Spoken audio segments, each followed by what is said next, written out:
ನಮಸ್ಕಾರ ವೀಕ್ಷಕರೇ, lab doctor ಚಾನಲ್ಗೆ ಸ್ವಾಗತ. If you new to the ಚಾನಲನ್ನು ಪ್ಲೀಸ್ ಲೈಕ್ ಮಾಡಿ, ಶೇರ್ ಮಾಡಿ ಮತ್ತು ಸಬ್ಸ್ಕ್ರೈಬ್ ಮಾಡಿ.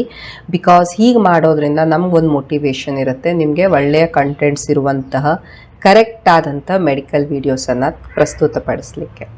ಸೊ ನಾನು ನನ್ನ ಪ್ರೀವಿಯಸ್ ವೀಡಿಯೋಸಲ್ಲಿ ಈ ಅಲರ್ಜಿ ಲಕ್ಷಣ ಇರ್ಬೋದು ಅಥವಾ ಅಲರ್ಜಿಗೆ ಮಾಡುವಂಥ ಟೆಸ್ಟ್ ಇರ್ಬೋದು, ಇವನ್ನೆಲ್ಲ ನಿಮಗೆ ಎಕ್ಸ್ಪ್ಲೇನ್ ಮಾಡಿದ್ದೆ. ಇವತ್ತು ನಾವು ಈ ಅಲರ್ಜಿಯ ಟ್ರೀಟ್ಮೆಂಟ್ ಬಗ್ಗೆ ಡಿಸ್ಕಸ್ ಮಾಡೋಣ.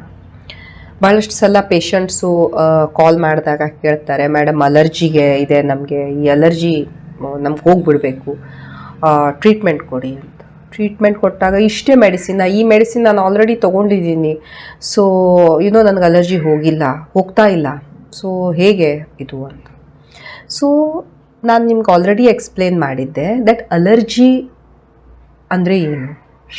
ಅಲರ್ಜಿ ಅಂದರೆ ನಿಮ್ಮ ಇಮ್ಯೂನ್ ಸಿಸ್ಟಮ್, ನಿಮ್ಮ ಬಾಡಿಯಲ್ಲಿ ಇರುವಂತಹ ಜೀವಕೋಶಗಳು, ಯಾವುದು ನಾರ್ಮಲಿ ಯಾವುದೋ ಒಂದು ಬ್ಯಾಕ್ಟೀರಿಯಾ ಬರುತ್ತೆ, ವೈರಸ್ ಬರುತ್ತೆ, ಫಂಗಸ್ ಬರುತ್ತೆ, ಅವುಗಳ ಎಗೇನ್ಸ್ಟ್ ಅದು ಫೈಟ್ ಮಾಡ್ತಾ ಇರ್ತವೆ. ಅದನ್ನು ನಾವು ಇಮ್ಯೂನ್ ಸೆಲ್ಸ್ ಅಂತ ಹೇಳ್ತಾ ಇರ್ತೇವೆ. ಸೊ ಈಗ ನೀವೊಂದು ಬ್ಯಾಕ್ಟೀರಿಯಾ ಬಂತು, ನಿಮ್ಮ ಬಾಡಿ ಅದರ ಎಗೇನ್ಸ್ಟ್ ಫೈಟ್ ಮಾಡಬೇಕು, ಫೈಟ್ ಮಾಡಿ ಅದನ್ನು ತೆಗಿಬೇಕು. ಆವಾಗಲೇ ನೀವು ಈ ಥರ ಇನ್ಫೆಕ್ಷನ್ಸಿಂದ ಉಳ್ಕೊಳ್ತಾ ಇರ್ತೀರ.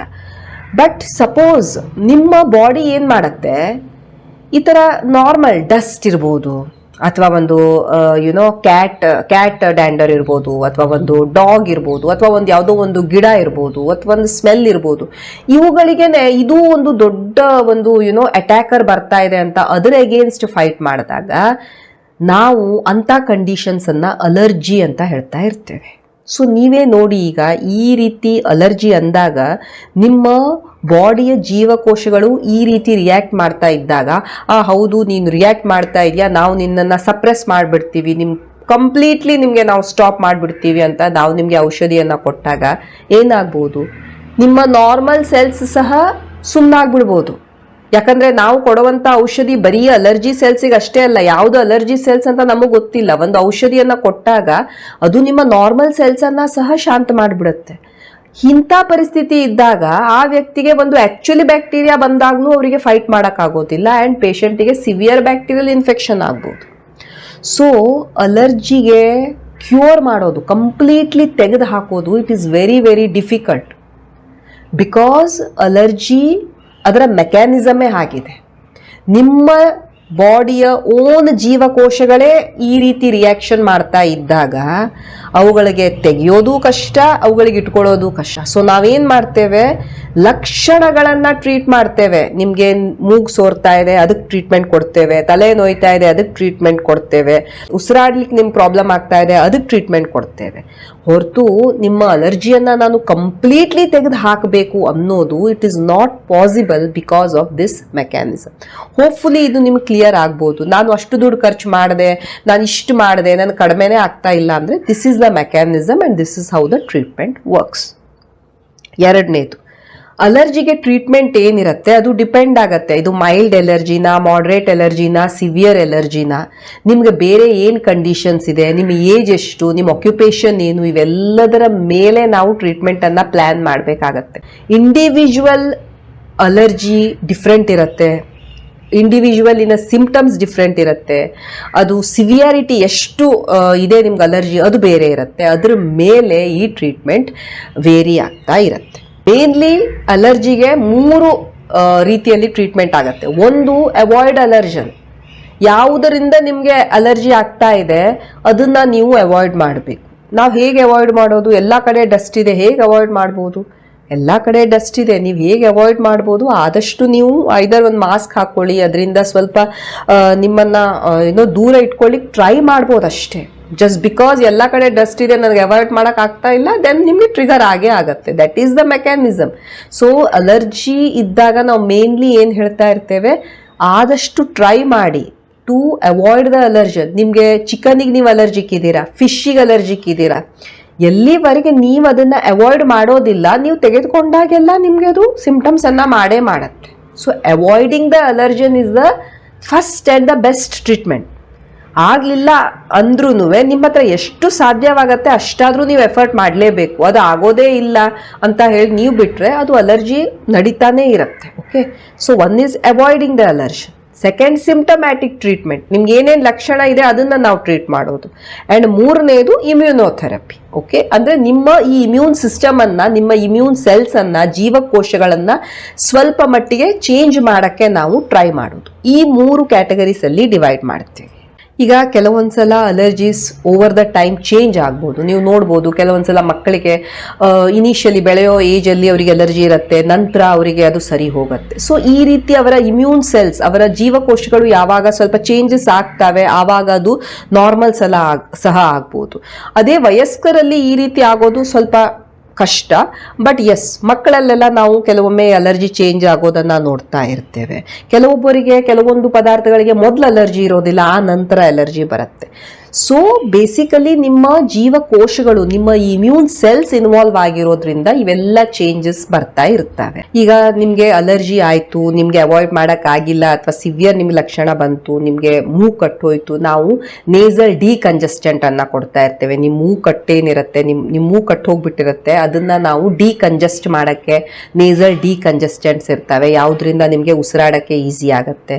ಸಪೋಸ್ ನಿಮಗೆ ತುಂಬಾನೇ ನಿಮಗೆ ಇರಿಟೇಷನ್ ಆಗ್ತಾ ಇದೆ, ಸ್ನೀಸಿಂಗ್ ಶೀನ್ ಬರ್ತಾ ಇದೆ, ಕಣ್ಣೆಲ್ಲ ತುರ್ಕೆ ಬರ್ತಾ ಇದೆ, ರೆಡ್ನೆಸ್ ಆಗ್ತಾ ಇದೆ ಅಂದಾಗ ನಾವು ಆಂಟಿ ಹಿಸ್ಟಮಿನಿಕ್ಸ್ ಅನ್ನ ಕೊಡ್ತೇವೆ, ಲೈಕ್ ಸಿಟ್ರಜಿನ್, ಮೊಂಟೆಲುಕಾಸ್ಟ್ ಎಕ್ಸೆಟ್ರಾ. ಇವೆಲ್ಲ ಏನು ಮಾಡ್ತವೆ, ಈ ಇಮ್ಯೂನ್ ಸೆಲ್ಸ್ ಕೆಲವೊಂದು ಸಬ್ಸ್ಟೆನ್ಸಸ್ ಅನ್ನ ಬಿಡ್ತವೆ, ಲೈಕ್ ಹಿಸ್ಟಮಿನ್ ಎಕ್ಸೆಟ್ರಾ. ಇವುಗಳನ್ನು ನಾವು ಕಡಿಮೆ ಮಾಡುವಂತಹ ಔಷಧಿಗಳು. ಸೊ ಈ ರೀತಿ ಆಂಟಿ ಹಿಸ್ಟಮಿನಿಕ್ಸ್ ಇರ್ಬೋದು, ಈ ಮೊಂಟೆಲುಕಾಸ್ಟ್ ಇರ್ಬೋದು, ಈ ತರದ ಔಷಧಿಗಳನ್ನ ಕೊಡ್ತಾ ಇರ್ತೇವೆ. ಒಂದು ಸಲ ಪೇಷಂಟಿಗೆ ಬಹಳ ಸಿವಿಯರ್ ಅಲರ್ಜಿ ಇದ್ದಾಗ ನಾವು ಈ ಸ್ಟಿರಾಯ್ಡ್ ಔಷಧಿಗಳನ್ನ ಸಹ ಹಾಕ್ತಾ ಇರ್ತೇವೆ. ಸ್ಟಿರಾಯ್ಡ್ಸ್ ಏನ್ ಮಾಡ್ತವೆ, ಈ ನಿಮ್ಮ ಇಮ್ಯೂನ್ ಸೆಲ್ಸ್ ಅನ್ನ ಸಪ್ರೆಸ್ ಬಿಡ್ತವೆ. ಸೊ ಅವು ಆ ಟೈಮಲ್ಲಿ ಅವುಗಳನ್ನು ಕಡಿಮೆ ಮಾಡಲಿಕ್ಕೆ, ಅವುಗಳ ಆಕ್ಟಿವಿಟಿಯನ್ನು ಕಡಿಮೆ ಮಾಡಲಿಕ್ಕೆ ಟ್ರೈ ಮಾಡ್ತವೆ. ಬಟ್ ಸ್ಟಿರಾಯ್ಡ್ಸ್ ಆದ್ರಿಂದಾನೇ ಡೇಂಜರಸ್ ಸಹ ಇರುತ್ತೆ ಇದು. ಯಾಕಂದರೆ ಒಂದ್ಸಲ ನಿಮ್ಮ ಇಮ್ಯುನಿಟಿಯನ್ನು ನಾವು ಹೆಚ್ಚಿಗೆ ಹೊತ್ತಿನವರೆಗೆ ನಾವು ಅದನ್ನು ಕಡಿಮೆ ಮಾಡಿಬಿಟ್ವಿ ಅಂದಾಗ ನಿಮ್ಮ ಬಾಡಿಗೆ ಬಹಳಷ್ಟು ಬೇರೆ ರೋಗಗಳು ಅಂಟುಕೊಳ್ಳುವಂಥ ಸಾಧ್ಯತೆ ಇರುತ್ತೆ. ಸೊ ಬಹಳ ಸಿವಿಯರ್ ಕೇಸಸ್ಸಲ್ಲಿ ಪೇಷಂಟ್ಸಿಗೆ ಅದು ಬಹಳ ಪ್ರಾಬ್ಲಮ್ ಮಾಡ್ತಾ ಇದೆ, ಲೈಫ್ ಥ್ರೆಟ್ನಿಂಗ್ ಇದೆ ಅಂತ ಕಂಡೀಷನ್ಸಲ್ಲೆಲ್ಲ ನಾವು ಈ ಸ್ಟಿರಾಯ್ಡ್ಸನ್ನು ಸಹ ಆ್ಯಡ್ ಮಾಡ್ತೇವೆ. ಅದು ಟ್ಯಾಬ್ಲೆಟ್ಸಿನ ಫಾರ್ಮಲ್ಲಿ ಇರ್ಬೋದು ಅಥವಾ ಈ ನೇಸಲ್ ಸ್ಪ್ರೇಯಿನ ಫಾರ್ಮಲ್ಲೇ ಇರ್ಬೋದು, ಕೆಲವೊಂದ್ಸಲ ಕ್ರೀಮಿನ ಫಾರ್ಮಲ್ಲಿ ಕೊಡ್ತೇವೆ ಈ ಸ್ಕಿನ್ ಅಲರ್ಜಿ ಎಕ್ಸೆಟ್ರಾ ಇದ್ದಾಗ.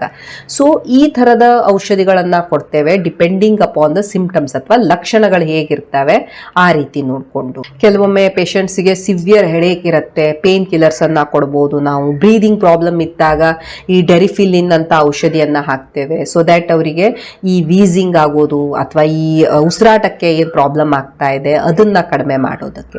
ಸೊ ಲಕ್ಷಣಗಳು ಹೇಗಿರ್ತವೆ ಅದರ ತಕ್ಕ ಹಾಗೆ ನಾವು ಟ್ರೀಟ್ಮೆಂಟ್ ಅನ್ನ ಹಾಕ್ತಾ ಇರ್ತೇವೆ. ನಿಮಗೆ ಉಸಿರಾಡಕ್ಕೆ ತ್ರಾಸ ಆಯ್ತು ಅಂದ್ರೆ ಡೆರಿಫಿಲಿನ್ ಅಂತ ಔಷಧಿ, ಸ್ಕಿನ್ ಅಲ್ಲಿ ಸಿವಿಯರ್ ರೆಡ್ನೆಸ್, ರ್ಯಾಷಸ್ ಎಲ್ಲ ಬಂದ್ಬಿಟ್ಟಿದೆ ಅಂಡ್ ನಾರ್ಮಲ್ ಈ ಕ್ರೀಮ್ಸ್ ಇಂದ ಅದು ಹೋಗ್ತಾ ಇರಲಿಲ್ಲ ಅಂದಾಗ ನಾವು ಸ್ಟಿರಾಯ್ಡ್ ಕ್ರೀಮ್ಸ್ ಅನ್ನ ಹಾಕ್ತಾ ಇರ್ತೇವೆ.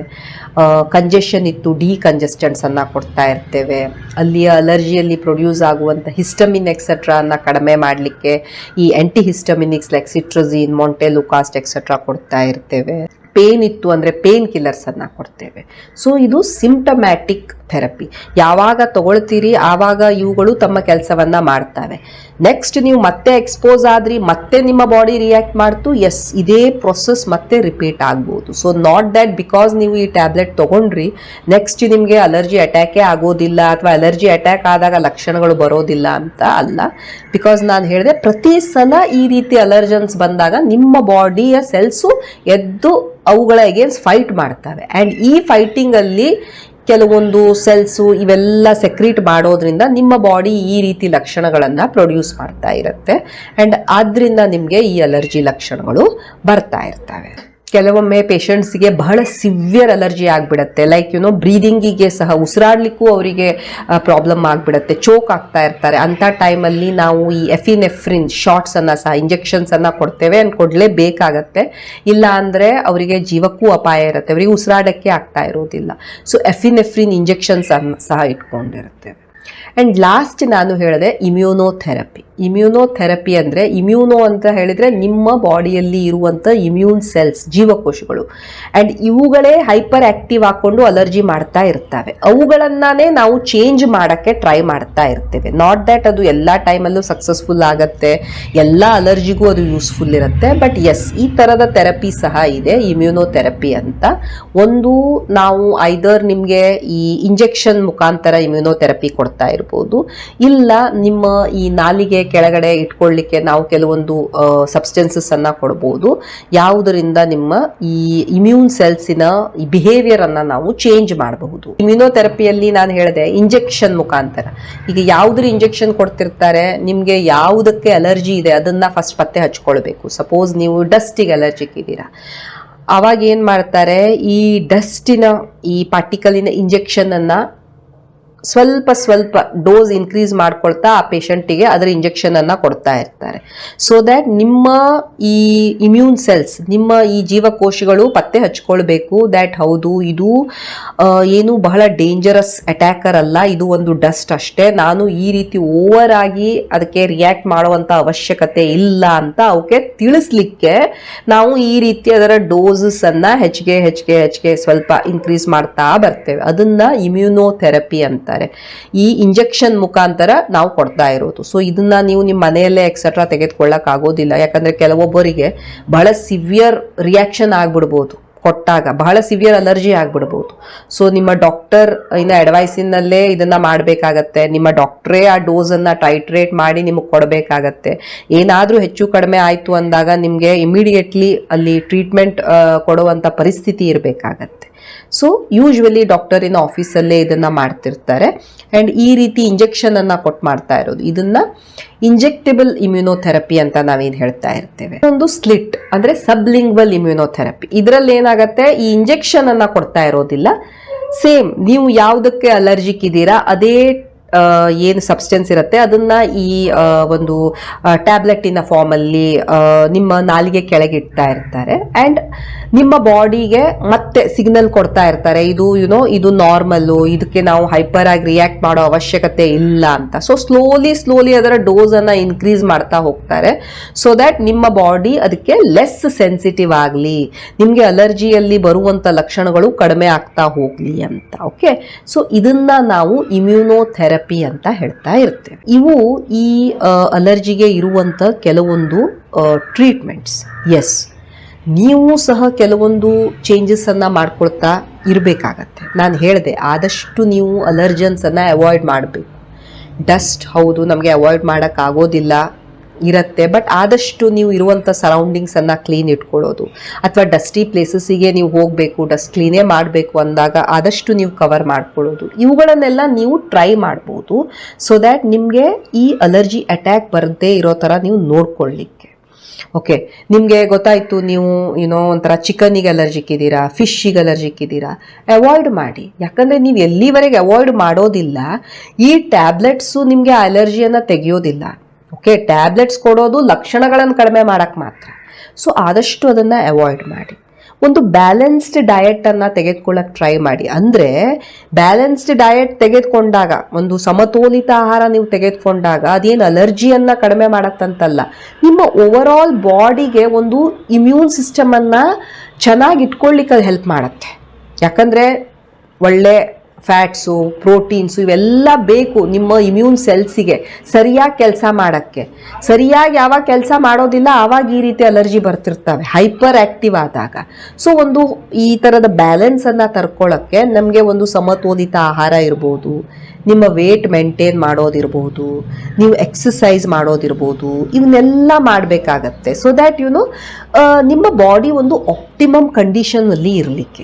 ಈ ಅಲರ್ಜಿಕ್ ಇದ್ದೀರಾ ಅಂತ ಗೊತ್ತಾದಾಗ ನಿಮ್ಮ ಈ ಅಲರ್ಜಿಕ್ ಮೆಡಿಸಿನ್ ಅನ್ನ ಯಾವತ್ತೂ ನಿಮ್ಮ ಹತ್ರ ಇಟ್ಕೊಂಡಿರಿ, ನಿಮ್ಮ ಪರ್ಸಲ್ಲಾಗಲಿ ನಿಮ್ಮ ಪಾಕೆಟಲ್ಲಾಗಲಿ. ಬಿಕಾಸ್ ಇಮಿಡಿಯೇಟ್ಲಿ ನಿಮಗೆ ಈ ರೀತಿ ಲಕ್ಷಣಗಳು ಬಂತು, ನಿಮಗೆ ಸಿಕ್ಕಾಪಟ್ಟೆ ಇದರಿಂದ ಪ್ರಾಬ್ಲಮ್ ಆಗ್ತಾ ಇರುತ್ತೆ ಕೆಲವೊಬ್ಬರಿಗೆ.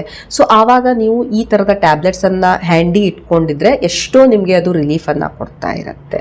ಆ್ಯಂಡ್ ನೀವು ಯಾವುದಕ್ಕೆ ಅಲರ್ಜಿಕ್ ಇದ್ದೀರಾ ಪರ್ಟಿಕ್ಯುಲರ್ಲಿ ನಿಮ್ಮ ನೋಟ್ ಮಾಡ್ಕೊಂಡಿರಬೇಕು, ಹೇಳಬೇಕು ನಿಮ್ಮ ಡಾಕ್ಟ್ರಿಗೆ. ನೀವು ಕೆಲವೊಂದು ಔಷಧಿಗಳಿಗೆ ಅಲರ್ಜಿಕ್ ಇತ್ರಿ ಅಂದಾಗ ಅವುಗಳನ್ನು ಮೆನ್ಷನ್ ಮಾಡ್ತಾ ಇರಬೇಕಾಗತ್ತೆ, because it will save your life.